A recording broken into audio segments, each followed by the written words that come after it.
అందరూ భారతదేశం అంతా కూడా గ్లోబల్గా ఈరోజు పాకిస్తాన్ ఇండియా ఏం జరగబోతుందని చెప్పేసి గ్లోబల్గా చూస్తూ ఉన్నారన్నమాట. ముఖ్యంగా భారతదేశం ఎప్పుడు కూడా ఒక శాంతి కోరుకునే దేశం. ఎప్పుడు మనం ప్రొవోక్ చేయం ఎవరిని కూడా, ప్రాక్సీ వార్ అసలే చెయ్యం. కానీ పాకిస్తాన్ ఎప్పుడు కూడా చూస్తూ ఉన్నాం,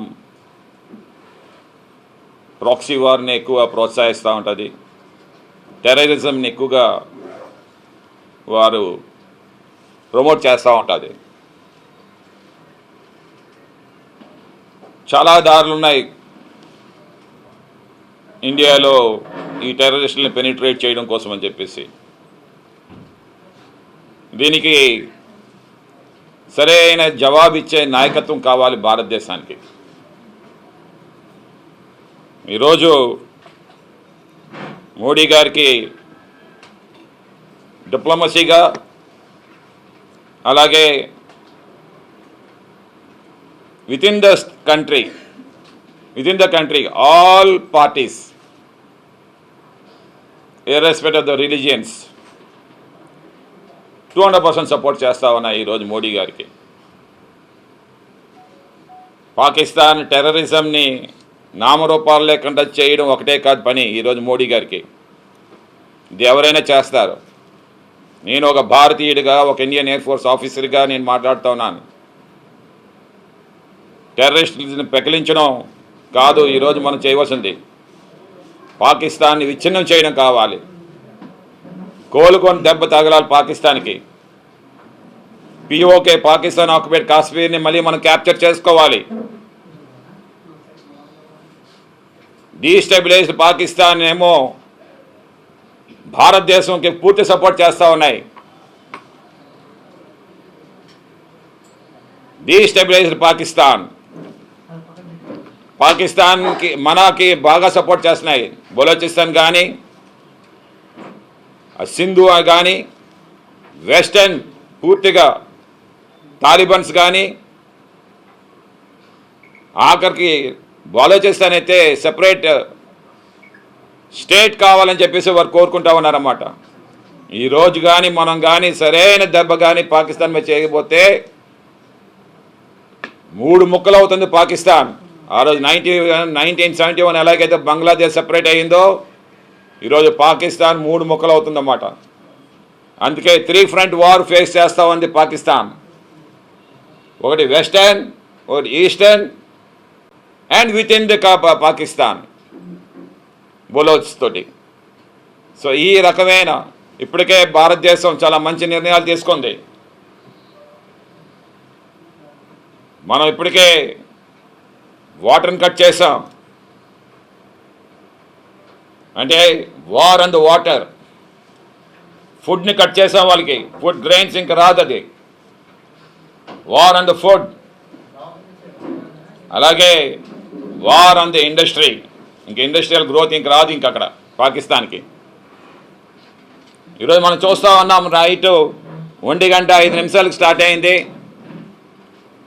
తెల్లవారికేమో మనకి సుమారు 93 మంది ఎంతమందో భారతీయుల్ని చంపారని. పిచ్చన కొడుకులు భారతీయులు, ఎందుకంటే వాళ్ళు చేయలేరు ఇంకేమీ. నేను నిజం చెప్తా ఉన్నాను. నేను ఒక ఇండియన్ ఎయిర్ ఫోర్స్ ఆఫీసర్కి, ఎందుకంటే నేనేమో అవంతిపూర్లో, శ్రీనగర్లో పనిచేసా. వాళ్ళకి అంత శక్తి లేదు. ఈరోజు రియల్ వార్ వస్తే హ్యాంపరింగ్ అవుతుంది అన్నమాట పాకిస్తాన్ మీద. హ్యాంపరింగ్ పూర్తిగా.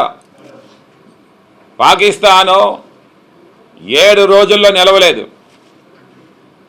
వాళ్ళు అనుకుంటా ఉన్నారు ఉక్రెయిన్ అండ్ రష్యా వారు 3 సంవత్సరాలు అయ్యింది అని చెప్పేసి. ప్రతి భారతీయుడు కూడా తెలుసుకోవాలి, ఈరోజు మనతో పెట్టుకుంటే 1971 వార్లో కరాచీలో ఆ రోజు 2 అటాకులు చేసాం మనం. 2 సబ్మెరైన్స్ అక్కడే కొట్టామన్నమాట. కరాచీలో సబ్మెరైన్స్ కొట్టాం. కరాచీలో పెట్రోల్ ఇండస్ట్రీ అందరినీ కూడా నాశనం చేసాము 1971లోనే. వాళ్ళు ఏదో అనుకుంటారన్నమాట, 2 మా సబ్మెరైన్స్ ఏమో భారతదేశంలో పంపించామని చెప్పేసి. విశాఖపట్నంలో మన ఇండియన్ నేవీ కొట్టి పడేసింది. ఇంకొకటి కొట్టుపడేసింది 2 దగ్గర కూడా. కానీ 1971కి 10 రెట్లు ఇప్పుడు ఉన్నాం మన పవర్. ఈవెన్ 2019 కూడా ఏదైతే వింకమ్మడే డాగ్ ఫైట్లోనేమో ఆ రోజు పాక్ బార్డర్లో పడిపోయారో, ఆ 2019కి ఇప్పటికి చాలా వ్యత్యాసం వస్తుంది. ఆ రోజుల్లో మనకేమో SU-400 లేవు. Surface to air missiles SU-400 Russia మన దగ్గర ఉన్నాయి. అంటే ఈరోజు డాగ్ ఫైట్ అవసరం లేదు. మన పాకిస్తాన్ ఇండియా బార్డర్లోని SU-400s ఉంటే గజగజలాడుతాయి పాకిస్తాన్ జెట్స్ పైకి వెళ్ళడానికి. 400 కిలోమీటర్ల రేంజ్లో ఇక్కడ నుండి సర్ఫేస్ నుండి ఎయిర్ కొడుతుంది అన్నమాట ఒక్కొక్క మిసైల్. దాని యొక్క యాక్యురసీ ఎంత? 1 మీటర్ యాక్యురసీ. అంటే టార్గెట్కి 1 మీటరే రేడియస్లోని కొడేస్తుంది అన్నమాట దాని యాక్యురసీ అది. అందుకే ఈరోజు పాకిస్తాను వాళ్ళ F-16s అన్నీ కూడా ఏదైనా వార్ వస్తే వార్ ఫ్రంట్కి వెళ్తారు. కానీ వాళ్ళు ఏమో ఇంటర్నేషనల్ ఎయిర్పోర్ట్ దవార్ దగ్గరికి వెళ్ళిపోయి దాక్కున్నారన్నమాట F-16s అన్నీ. అందుకే ఎందుకు అడగచ్చు మీరు. F-16s అన్నీ కూడా ఆల్మోస్ట్ 50% ఆఫ్ F-16s ఈరోజు అవుట్ ఆఫ్ ఆర్డర్లో ఉన్నాయి, హ్యాంగర్స్లో ఉన్నాయి F-16s అన్నీ కూడా. ఎవరైనా సరే ఉండేది క్రౌన్ జ్యువెల్స్ ఉంటాయి అన్నమాట. పాకిస్తాన్ క్రౌన్ జ్యువెల్ అయితే F-16. అవి ఏమో వార్ ఫ్రంట్లో లేకుండా ఈరోజు ఏమో ఎక్కడో వెళ్ళి దాక్కున్నాయి. ఎందుకంటే మన SU-400కి భయపడి. తర్వాత పాకిస్తాన్కి ఈరోజు ధైర్యం లేదు. ఎందుకంటే వారు జరిగితే వారం రోజుల్లో క్లియర్ చేసేస్తుంది పాకిస్తాన్ని అని చెప్పేసి. వాళ్ళ దగ్గర ఉండే ఫ్యూలు కూడా కేవలం వారం రోజులు సరిపోయిన ఫ్యూలే ఉంది. అదే కాదు, ఇది అందరూ కూడా ప్రతి ఒక్క భారతీయుడు కూడా తెలుసుకోవాలి. ఎందుకంటే మనం ఎంత ధైర్యమైన పొజిషన్లో ఉన్నామని తెలుసుకోవాలన్నమాట. ఈరోజు 93ని పౌరుల్ని వాళ్ళు పొట్టన పెట్టుకోవడానికి కారణం ఏంటి అంటే ఇండియన్ ఆర్మ్ ఫోర్స్తో ఫేస్ చేయలేక. ఇండియన్ ఆర్మ్ ఫోర్సెస్ చీఫ్స్ అన్నీ కూడా అందరూ కూడా ముగ్గురు కూడా ద మోస్ట్ ఎమినెంట్ చీఫ్స్ అన్నమాట. Army, air force, navy chiefs అన్నమాట. అబోవ్ ఆల్ ఏంటంటే మోడీకి గట్స్ ఉందన్నమాట. మనం ఇచ్చాం ఆ గట్స్. మన భారతదేశంలో ఉండే 140 కోట్ల మంది కూడా ఆ గట్స్ ఇచ్చామన్నమాట. ఈరోజు అందుకే నేను చెప్తాను ఏంటంటే టెర్రరిస్టులు పెకిలించడం ఒకటే కాదు, మనం చాలా ఒబ్సెస్డ్గా ఉన్నామన్నమాట. ప్రపంచ దేశాలు ఏమనుకుంటాయా అని చెప్పేసి ఏమనుకుంటాయా అనేది కాదు మనకు కావాల్సింది. ఇంకెప్పుడు కూడా పాకిస్తాన్ మళ్ళీ మన వైపు తిరిగి చూడకూడదు. 3 ముక్కలు చేయాలంటేనే పాకిస్తాన్ని. 3 ముక్కలు అవుతే పాకిస్తాన్ తగ్గవుతుంది. ఎకనామికల్గా డౌన్ అయిపోయింది ఇప్పటికే బాగానా.